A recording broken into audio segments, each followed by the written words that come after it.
Košíc, len kúsok od hlavnej ulice, stojí historická budova Miklušova väznica. Turisti tam chodia obdivovať expozície o stredovekom práve, no len málo kto vie, že pod väznicou sa ťahne tajná chodba, ktorú múzeum úmyselne nikdy nesprístupnilo verejnosti. Podľa starej legendy bola táto chodba vybudovaná počas protitureckých vojen. No nešlo len o únikový tunel, podľa jednej z mestských legend tam popravili človeka, ktorého nemali nikdy popraviť. Muž menom Gregor, obyčajný kováč, bol falošne obvinený z čarodejníctva, pretože sa vraj rozprával s tieňmi.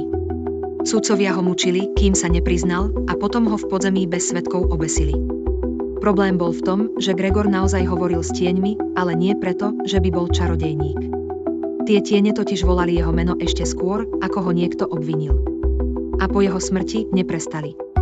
V roku 2019 začali v podzemí pod väznicou pracovať archeológovia. Chodba bola objavená náhodou, keď sa prepadla časť podlahy v jednej z miestností. Skupina výskumníkov sa do nej vybrala s kamerami, lenže po hodine zmizol signál a komunikácia s tímom sa prerušila. O 2 hodiny neskôr sa jeden z členov, mladá historička menom Iveta, objavila na nádvorí, bosá, bez kamery, so sklom v očiach a rukami od krvi vlastnej aj cudzej.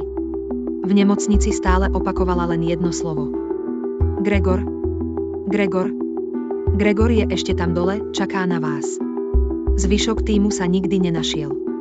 Mesto Košice prípad rýchlo uzavrelo. Vchod do chodby bol zamurovaný, miestnosť v múzeu prerobili na sklad a všetci zamestnanci podpísali mlčanlivosť. No starí Košičania vedia svoje. A ak pôjdeš v noci okolo Miklušovej väznice a náhodou začuješ z pivnice klopanie, neodpovedaj. Pretože Gregor už nehľadá spravodlivosť. Hľadá spoločníka.